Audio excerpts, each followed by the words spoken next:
summer season. Welcome to July. Welcome to round 11 of this pulsating 2026 FIA Formula 1 World Championship. It is effectively really round 9 over here of the championship, because obviously we didn't race in Bahrain and Saudi Arabia. But as always, we will be racing on the Silverstone circuit. So welcome here to the official race introduction for the British Grand Prix, the Great Britain Grand Prix, which has hosted the very first round of the FIA Formula 1 World Championship back in 1954, 76 years ago. That's right, this is the place where Formula 1 was born, and I cannot wait to introduce it to you in this lovely 2026 fashion. Obviously, you know, we are prepared for all conditions, even though it might again be pretty hot over there in the northern England. So first we will talk about some news, you know, take a look and see exactly what has changed over here, and especially, you know, we will talk about the most successful British driver, the most successful Formula 1 driver in the history, who could make another very special history that nobody has made before. Then we will take a look at the weekend schedule, because this is not just round 11, even though it's effectively round 9 of the championship. It's actually also the fourth Sprint Grand Prix weekend of the season, and we only have 6 Sprint Grand Prix weekends of the season. So over here we are going to the second half, of the season over there. So it will be very interesting, you know, to see what happens from that particular perspective. As obviously in the Sprint Championship, we will also maybe talk about it a little bit, but especially for the sprint reaction, we will then tell you again how it's looking, in terms of that championship. So over here, we will take a look at it, and we will take a look at obviously the weekend schedule. We will take a look at the Silverstone circuit, how to drive it. Definitely do stay tuned, for the actual, the hot lap and the new F126 hot lap, which, I have to say there's almost nothing that I share with that Red Bull villain Verstappen, who has won the championship 4 times, just like I did for Scuderia Ferrari. But I also was a bit laughing, couldn't believe actually, just how much of a challenge it is power-wise to get through some of the turns, especially the famous maggots and buckets. Then we will take a look at the achievements of Scuderia Ferrari at this iconic circuit, before we will move over and check who will be competing against us in this famous Grand Prix. And then of course we will round it off by looking at why there are 3 Formula 1 Grand Prix winner trophies and why there should soon be 4. So are you ready?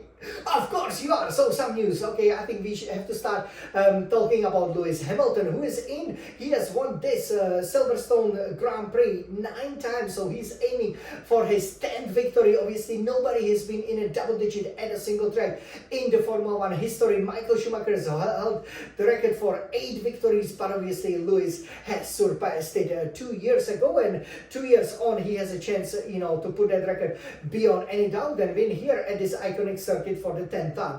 Can he do it? Well, if we would be arriving from Barcelona, you would say definitely he is the odds-on favorite. But because we are arriving after Austria, where obviously the cars were overheating, where the strategy didn't work, where obviously we were quite still down on power, especially at the end of the long straights, you might be wondering, Silverstone is also another power circuit. I mean, if you look at, for example, the calendars, and you see how the track is, yes, there are lots of slower turns, unlike maybe in Austria, especially for example in Sector 1 and Sector 3, but the Sector 2, for example, is super fast, just few of the kings. So again, the top speed could be the king over here. So we will have to make sure that we can definitely qualify on the front row again, like we did in Austria, or definitely in a top 3 with both cars. But that we can hopefully get a pole position, but hopefully that we are competitive in a race. Lower temperatures could definitely help us,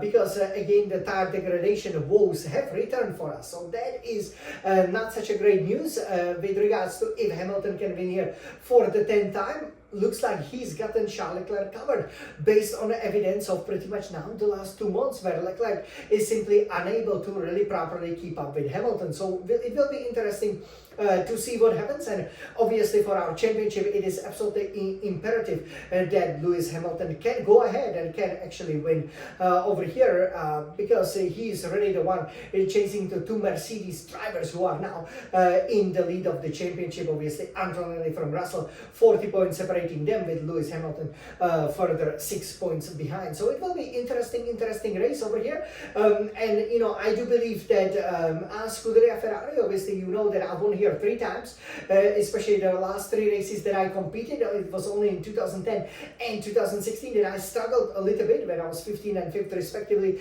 you know, at this iconic circuit. But you know, I've always, you know, managed to plant it on pole positions even in these 2 years, apart obviously from 2017 for various reasons. So you know, I'm aiming for my 5th pole position over here. So very successful with Scuderia Ferrari. I think it's a lot about, you know, not only having the right setup but also having the right strategy. It's a fast race, so you know, if you know how to attack the corners, which we will talk about very shortly, I think you are in for a magnificent race. For us, you know, there might be a couple of improvements coming in, but this track, you know, again, might be a little bit like the Barcelona track, maybe in a way, you know, not hopefully resembling that much of an Austrian Grand Prix. So the performance should be really good, but again, it's a big question mark. Like you can see huge swings in this season, so it's really hard to predict from round to round what will happen.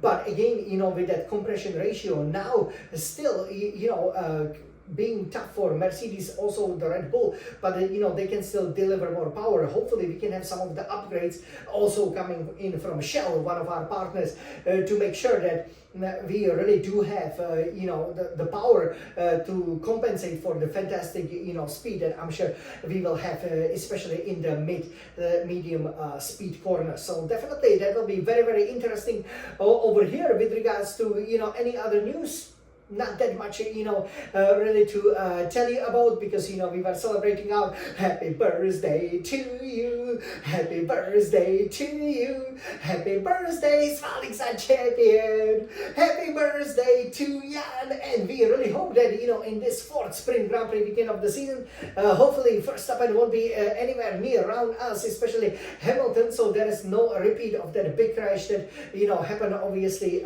5 years ago, because it was very feisty, you know, there at the Austrian Grand Prix. So if everything stays put, you know, hopefully we will go for our sprint victory, which of course would be only the 2nd historical victory for Scuderia Ferrari. I've already won 8 times, so I'm much ahead in that case. And for Leclerc, there would be a maiden sprint victory. For Hamilton, it would be the 2nd, only because he won that 2025, the Chinese sprint in 2025. So yeah, it will be interesting to see what happens, and I think a bit of an unknown, but again, you know, the temperatures, the weather, everything, you know, will definitely play the role.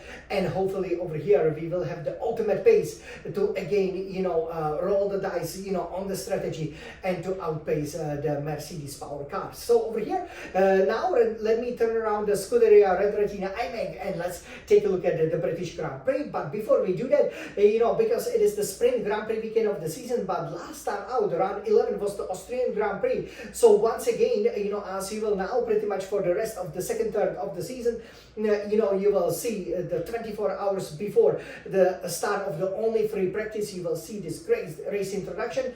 Then for the free practice, the only free practice one and the only one that we will have at the British Grand Prix this year, you will see the hot lap, but with the F125 cars, with the F126 cars, featuring of course the so many straight modes, you know, as well. And also that, you know, battery management, you will see that one when we will have the sprint qualifying, because the Austrian Grand Prix also wasn't a sprint, unlike the 2 seasons prior. So you will then see that lap, the red hot lap will then come as there will be a sprint, and then we will do the qualifying, but at the Red Bull ring, A1 ring, Academia de Smalingstad champion ring, as the top drivers will qualify in Silverstone. Then the sprint race reaction will come 24 hours after the sprint race, and then you will have the Grand Prix proper. I will obviously be racing in Austria, Great Britain. You will see them during the British Grand Prix, and 24 hours after the race, hopefully we will be celebrating with the Ferrari's Italian national anthem, as we are, you know, as we aim to get our title challenge back on track.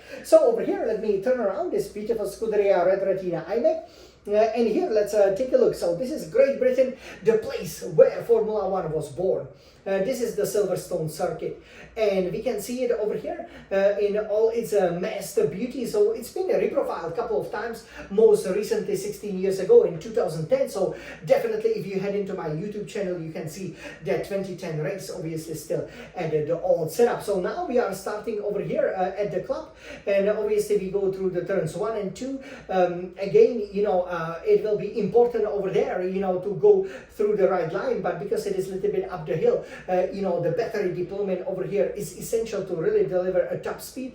And here you will be able to brake quite late for turn 3, and it is very important over here to go in a third or the fourth gear to really play with the throttle, so that you can very quickly here get to the apex of the turn 4, sharp turn in. You can see that's almost pretty much over 90 degrees that you have. You probably go to the second gear with the F126 cars to get the great drivability that you have, especially in the lower gears, and then you pretty much explode through turns 5 over here and into the 6 obviously, and then into the left field over here. It is very important to brake late, to get the right racing line that can help you. Fifth gear sometimes can deliver the power necessary, and then it's very important to throw the car into turn 7 over here, so that you can then go from the third gear, get on the power early, like Nico Rosberg said in his very own hot lap over there. But it is very important that the car has an amazing track direction, change of direction I should say, and I expect us to be very fast over here. But then it's all about the power, so you go then obviously to turns 8 and then into cups where Verstappen and Hamilton had that huge crash. So hopefully they won't be near each other, but who knows, right? What will happen. Again, it is flat out, but sometimes a little lift can allow you to have the perfect line, which is maybe even more important than just try to be brave, plant your foot, but then maybe just hit the curbs too hard. And then as you go to Beckett's, and Beckett's turns 11, 12, 10, 11 and 12, it is important to position the car well. Actually try to stay to the left, but then really throw the car over this turn 11 and 12, so the Beckett's ride lots of the curbs, especially over here for the to the exit. If you again, even my engineer, for example, right, during my F1 season would often say, yes, that you can really attack these turns. That is very important for a lap time. You will easily stay within the track limits, but again, you could cut them, so be a little bit careful. But you really want to position the car to get on the throttle as soon as possible, hopefully preferably in a 6th gear with a full battery deployment, so that you can explode down this hangar straight over here, and of course then into Stove, the turn 15, which could be a great overtaking opportunity. Just watch out for the pit lane limiter over here and the pit lane entry, because you have to slow down to 60 kilometers per hour and very hard. And over here through turn 16, 17, 18, the traction is at a premium, but if you again turn in a very good steady line, and don't use the full power but the upshift from 2nd, 3rd, 4th gear, that is the quickest way to go to be on pole position in Silverstone, something I've managed 4 times over here. So fantastic track. Definitely check out the hot lap. It will be only 52 laps, but it will be enough to give us over 300 kilometers of the race distance.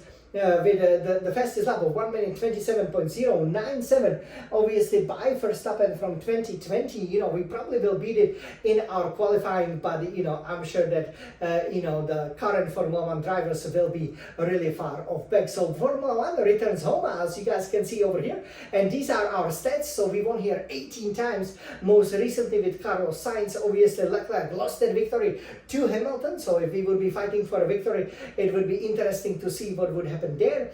16 pole positions, 22 fastest laps, and 58 podiums. So pretty much every time we went here, apart from the first year when obviously we had a dispute over the race fees, we would be on the podium, and that again will be the bare minimum. I'm a little bit disappointed, actually quite disappointed, that we didn't get on a podium in Austria, due to stopping under the safety car, which pushed us back.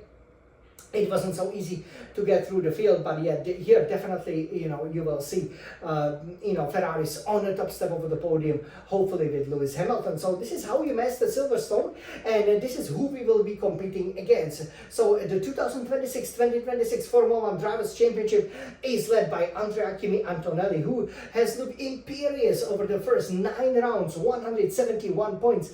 And again, the fact that he caught Verstappen and Russell and probably would have overtaken them if the race was not 71 but 78 laps long, like for example the Monaco Grand Prix, which it really should have been, because the lap again, the lap time in Austria is so short, but obviously we are always looking at the race distance, so that is the reason why, for example, you would only have 71 laps. Antonelli probably would have again overtaken Russell, who is 40 points behind, 131 points. He has won 2 sprints, obviously the leader of the sprint championship. Russell and Antonelli, would only be languishing, I believe, in 4th and 5th. So we will give you the updated sprint championship table. Obviously, we haven't raced since Canada over here, so no sprint races in June. But you can see how exciting it would be over here, because, for example, with the Lewis Hamilton being 3rd on 125 points, he would be so close, just like with Leclerc. But also guys like Norris, for example, they would be so close in the hunt for the sprint championship, right? As it stands, Antonelli has a pretty good lead, and he will be mighty to beat. But again, if both Hamilton and Leclerc, crucially, if we again capitalize on these great upgrades that we've gotten in Barcelona, and if we get the strategy right, and hopefully, the overheating issues will be sorted out, I believe over here that we are also in favorite for Hamilton's 10th victory if Leclerc would then keep us from Antonelli, who could be making mistakes or simply be too excited, as he said, which is not a surprise given that he's still a teenager and not even 20 years of age. Hamilton could claw back a serious amount of points. So 4th, you would think is Charles Leclerc. No, it is Oscar Piastri from Australia, McLaren, 80 points. So you can see, how it changes, right? Obviously, he barely started any races in March, but, had the solid performances, even though only 1 podium, no really standout performances from Piastri. But yeah, did a good job. 4th place in Austria got him to the 4th place in the championship. 5th is then Lando Norris, the reigning world champion for McLaren, 79 points. Outside shot for a victory here at Silverstone, but we don't think it will be happening. Charles Leclerc 6th for Scuderia Ferrari, 79 points. Absolutely unbelievable that he's behind both McLarens. But yeah, even more worrying for Leclerc is that he's 46 points behind Hamilton, who is 46 points behind Antonelli. That means he's 92 points behind Antonelli, and he would still, again, if we, get everything right and start winning on a regular basis and don't have, the off races like we had, for example, in Austria, yeah, he could be fighting for a championship, but I'm just afraid for Charles that he has already lost too many points. Look at Max Verstappen, 7th, 73 points. That 2nd place at the Red Bull Ring has suddenly brought him much closer to, let's say, P4 in a championship, which is again a very big surprise. 8 is Isaac Hadjar, Red Bull, 42 points. 9, Pierre Gasly, Alpine, 41 points. 10 is then Liam Lawson, Racing Bulls, 30 points. And these top 10, they look like they are locked in for the top 10, because 11 is Oliver Behrman, Haas, 18 points. Haven't scored for a while. It's very interesting to see what's happening at Haas. Obviously, they were very strong in March, but then their form kind of fizzed out. 12, Franco Colapinto, Alpine, 16 points. Again, Behrman will try to win his home Grand Prix, but he will really have to, because otherwise, it's hard to imagine over here how he can, challenge for a top 10, but even keep 11th in a table. 13 is then Arvid Lindblad, Racing Bulls, 14 points. It will be interesting to see what Lindblad can do at his home race. The only rookie, of course, of this season. 14, Carlos Sainz Williams, 6 points. 15 is then Alexander Albon Williams, 5 points. Another, technically speaking, local driver, even though he competes under the Thai license. It will be interesting if he can outpace Sainz over here at the circuit. 16 is then Esteban Ocon, has 3 points. 17, Gabriel Bortoleto, Audi, 2 points, and 18, Fernando Alonso, Aston Martin, 1 point. 19, Nico Hülkenberg, Audi. I wouldn't be surprised if Audi can get their first points with Hülkenberg. 20th is then Valtteri Bottas, Cadillac, 0 points. 21st, Sergio Perez, Cadillac, 0 points. 22nd, of course, none other than Lance Stroll on 0 points. So this is how the driver's table looks like over here. So let's go to the Constructors' Championship for the 2026 season. Mercedes leading with 302 points. We are Scuderia Ferrari are second at 204 points. The goal is to claw back, as many as of these 98 points as possible. Obviously, with the Sprint Grand Prix, you could claw back, technically speaking, of course, 58 points. So over half of it, but that would have to involve two spectacular failures or big collisions between Antonelli and Russell, which is not that impossible. Third, McLaren, 159 points. We believe, they are locked in for third, same like Red Bull, 115 points for place. Fifth, Alpine, 57 points, having a decent season. Racing Bull, sixth. They were strong in Austria. That could continue into the British Grand Prix on 44 points. 7 Haas, 21 points. 8 Williams, 11 points. 9 Audi, 2 points. 10 Aston Martin, 1 point. 11, of course, is then Cadillac on 0 points, as we've gotten a bit too excited going back. So yeah, this is the Constructors' Championship. So just like in a Drivers' Championship, there is a clear leader. But as you can see over here, we as Scuderia Ferrari have much more of a chance, to again still get this championship from the Mercedes boys. But it will be interesting to see what happens in the race at this British Grand Prix, which has been really kind to us, especially with regards to getting the podiums, and especially with Lewis Hamilton competing at his home British Grand Prix. I'm sure he will be very, very excited, and I wouldn't be surprised if the history is going to be made over here. So definitely do stay tuned. Definitely do stay tuned, for my very own race. Obviously, the British Grand Prix, I've gotten 4 pole positions, so we'll be heading for 5th. I've gotten 3 race victories and 3 fastest laps, so I will be heading for 4th and 4th respectively. But first, we will go to Austria, where we have kind of the similar record, surprisingly. But of course, in the sprints, it will be 2 pole positions, 2 victories, 2 fastest laps. So we will definitely, in a race, be aiming, to win Austria for the 4th time, which will be obviously our 63rd victory of this illustrious Ferrari career. We will also try to get over here our 3rd fastest lap over here. So yeah, that should be, am I counting it right? I think so. So yeah, that would be our 65th, fastest lap. Again, we've always gotten the fastest lap in Austria, so 4th, aiming for the 5th fastest lap, and obviously, also aiming for our 4th pole position, which will be very, very interesting, to see exactly if we will be able to get, the very special over there, the 79 pole position. So definitely stay tuned.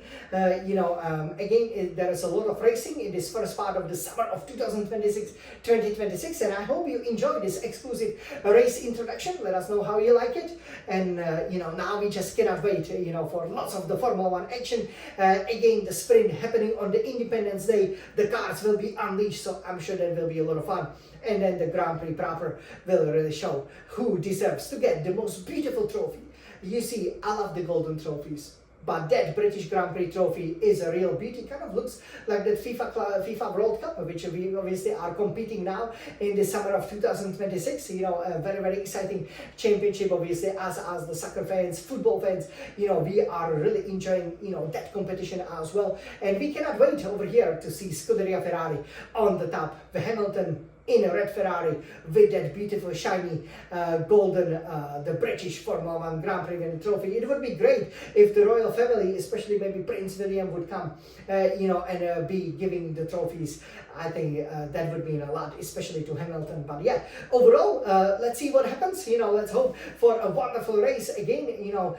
We should be back on form, and another doubleheader of the season. We obviously didn't have that many of them, but yes, this is indeed the 3rd doubleheader of the season. And we always at the end of the double headers, we come really, really strong, just like last time out in Barcelona. So let's go for it, Scuderia Ferrari! We love racing, we love Formula 1, we love Ferrari, Forza Ferrari!